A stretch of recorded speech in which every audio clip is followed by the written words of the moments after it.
so amazing. You see how they playing. Live wire, it's all about sports and entertainment. You don't wanna miss it, so official like you never seen. Keep it going till the whistle blowing from the referee. Everything from highlights and stats, you know that we gotta run it back. Whether on the field or the court, you know that this is where it's at. Subscribe, no delaying. This is Live Wire, sports and entertainment. Let's go. All right, what's good, everyone? Welcome to another edition of Live Wire Sports Media. So it never seems to astound me or amaze me how the outside sports world, the other sports, is so acceptive and receiving Caitlin Clark. It's just like we look at it from golf standpoint, we look at it for the soccer standpoint, we look at it from the NFL standpoint.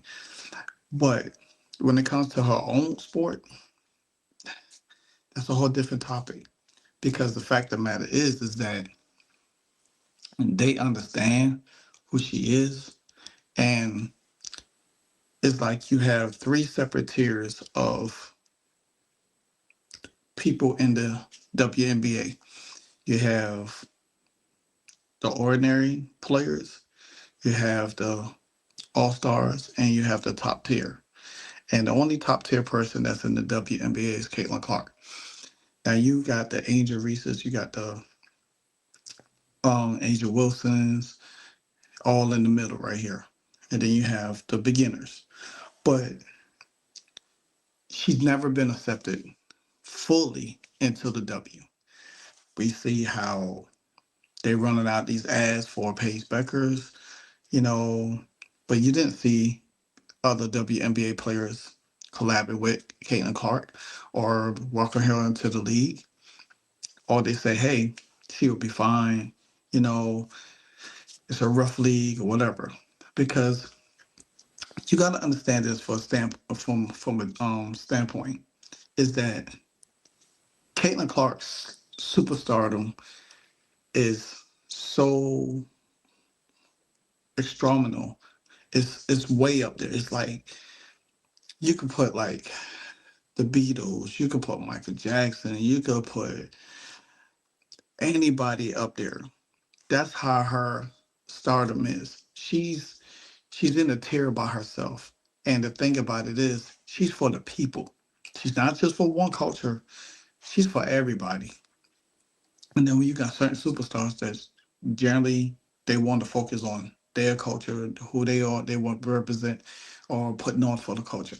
But when you look at Caitlin Clark, she's for everybody. She represents everybody. You know what I'm saying?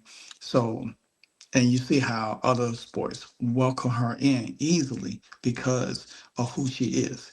She doesn't try to pretend to be something else. She don't signal one group of people out. She brings in, she's trying to gravitate to everybody. And so her family and her are attending the Masters, which kicks off the fourth round today. And she highlighted a bunch of different things in this interview she did called Under the Umbrella with Kira Dixon, and which is about a 16-minute video, but I had just chopped enough for me to present to y'all. And then for the full video, I'll leave the description and I'll leave the link in the description for y'all so y'all can check it out anytime y'all want. Now, the thing about it is that this is a very candid interview. And that's the first time that Caitlin Clark has been at the Masters. So, and no, and just to be very correct on it, I'm only, I think, about 2 hours from Augusta, Greenville, South Carolina. Augusta, Georgia, like 3 or 4 hours away, something like that. I think it's 2 hours, so it's give and take. So, but nevertheless, let's play the clip so you can get right into it. Grace Berger, she's now with the Lynx. So we would have some competitive talk. I never got to play versus her, but a lot of my teammates actually play and like to play. But like I said, it's hard during the summer seasons. Like, we don't get to play a ton. I think people on other teams play too. I know there's some people that take their clubs on the road. I haven't quite done that. I'm usually too focused on basketball, but Lexi Hull, one of my teammates, was talking to me. She's like, we're taking our clubs on the road this year. Like, we're trying to hit all these different golf courses. I'm like, okay. So you go to some places yeah, with we some do. great golf like, courses. we're out in California, you know, we're on the East Pebble Coast a good amount. Beach, Yeah, a good amount. Yeah. LACC. So, yeah, I mean, maybe we'll try to get some different courses in, but it's fun that I get to have teammates that enjoy it too, and we can, you know, make time to do that together as well. So we always hear these old stories of like Michael Jordan taking his clubs on the road playing 36, or even today, Steph Curry always travels with his golf clubs. Yeah. From a physical perspective, how crazy is that? It is crazy, but also I think like understanding how much I enjoy it and how peaceful it is. It's like such a nice way to get away from basketball and what your reality is every single day, and just to do something where you can like calm your mind and be away from people and be outside. I think one of my favorite stories is when Steph Curry, I think it was the playoffs, and I think it was the finals, they had just lost and he didn't play very well. And the next day they had off and he didn't want to go to the gym. He wanted to go to the golf course and just hit balls. And then the next day he came out and had like 45 points and shot really well. And I think it just shows like how nice of a calming aspect it is for professional athletes, but also the competitive side of it. Like, you love that too. And obviously Steph is really good, but I think that is one of my favorite stories, is like, you understand, like, this is an escape for us too. Like, it's that peaceful. And I know MJ is really competitive with it. The stories about MJ are crazy. Like, he would go play 18 and then show up to the game and drop 35. I could never do that. Like, that's a different breed, but yeah, you find a lot of hoopers also like basketball too. Yeah, why do basketball players specifically seem to love golf so much? That's a really good question. Honestly, I really do think that, like, one, it's a great escape for us. I think two, you know, we're so used to the team aspect, and then you get out on the course and it's such a challenge with yourself. Like, it's you, the golf ball, the golf club, like the course, like that's all it is. You know, you don't have teammates to rely on. It's just a battle with yourself. And yeah, it's almost like a mental exercise that you can use. It really makes you mentally tough. And I think that's also what's really impressive about these professional golfers out here. Like, you hit a bad shot, you don't have time to sulk. Like, you got to move on. And it is similar to basketball in the same way. Like, you miss a shot, you got to move on. But, you know, they're the one that has to step up and take the next shot. They don't have other teammates to rely on. So I think that's what's really impressive about it too. So this off season for you has been the longest time that you've had to actually have a break from playing basketball at an elite level. And you said, I think in the beginning of the off season, you said you were going to try to become a professional golfer. So where are we in our journey with golf right now in the off season? Well, I'm in Indianapolis mostly during the off season, so it's so cold. Yeah, that's true. That's true. We gotta get you a simulator. Yeah, exactly. I was joking around, and people were like, "Oh my gosh, maybe she can do it." I'm like, "No, Well, people don't understand." That just goes to show what people think of how much of an athlete you are. Which I really appreciate. It's a compliment. Yeah.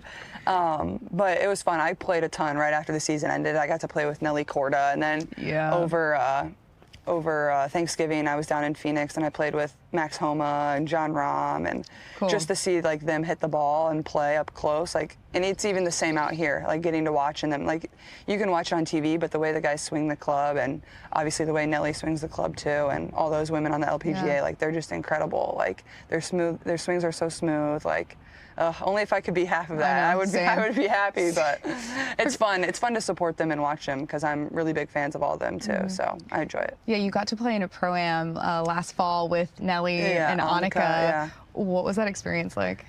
Oh gosh, I've never been so nervous in my life. That's saying a lot. I know. I don't get nervous for basketball, but that's maybe because, like, you know, I know I'm actually okay at that. I'm decent at that. You're pretty good, yeah. Golf, you never know what might happen. I about killed somebody on like the 6th tee, but you know, it's really fun. It was great. I'm honestly not used to walking 18, so that's an adjustment too. But like I said, like, those are once in a lifetime experiences that I'm lucky enough to have. And Nelly and Annika were both tremendous, and they're so easygoing, and you know, two of the best female golfers of all time. So how cool is that I get to say I played 9 holes with each of them. So I don't know if you've noticed this, but anytime someone outside of the quote golf world shows any level of interest, the golf world just wants to wrap their arms around you. What has been your thought on the reaction that golf has had to you being interested in golf? Yeah, I think it's been really fun, and obviously it's allowed me a lot of really cool opportunities and to do a lot of really cool different things, whether it's playing the pro-ams, whether it's be here, whether,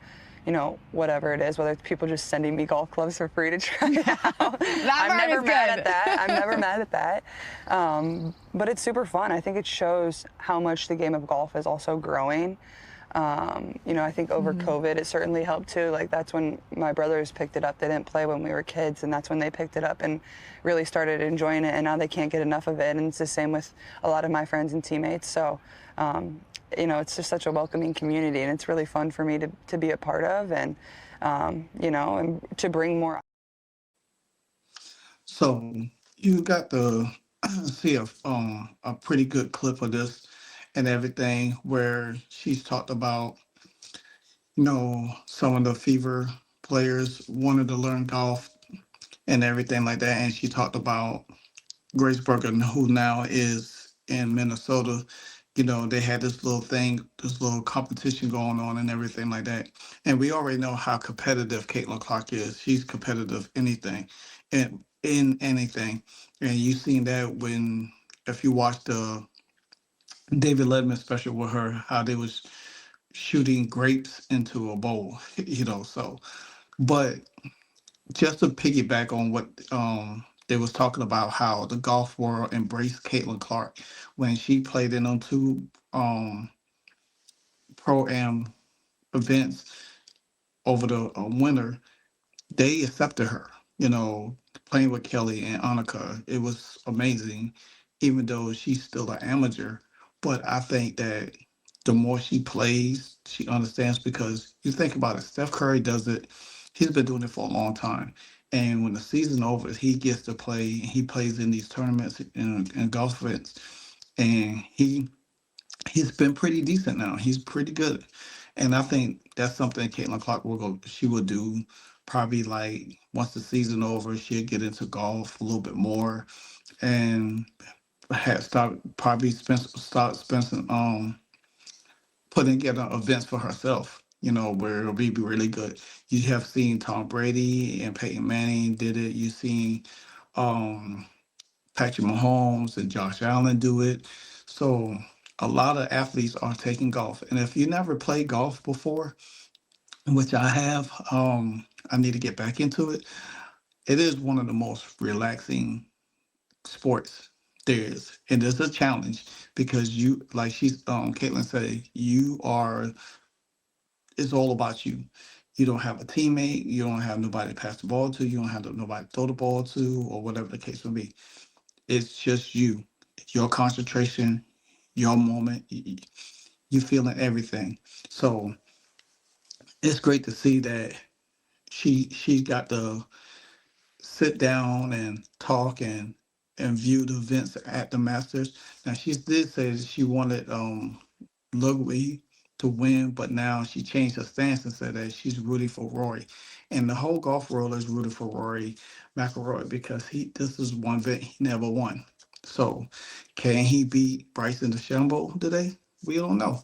But nevertheless, it's great to see Caitlin Clark taking a full weekend of the Masters in, something that she wanted to do, and now she does it. And as you can see, the whole golf world loves her.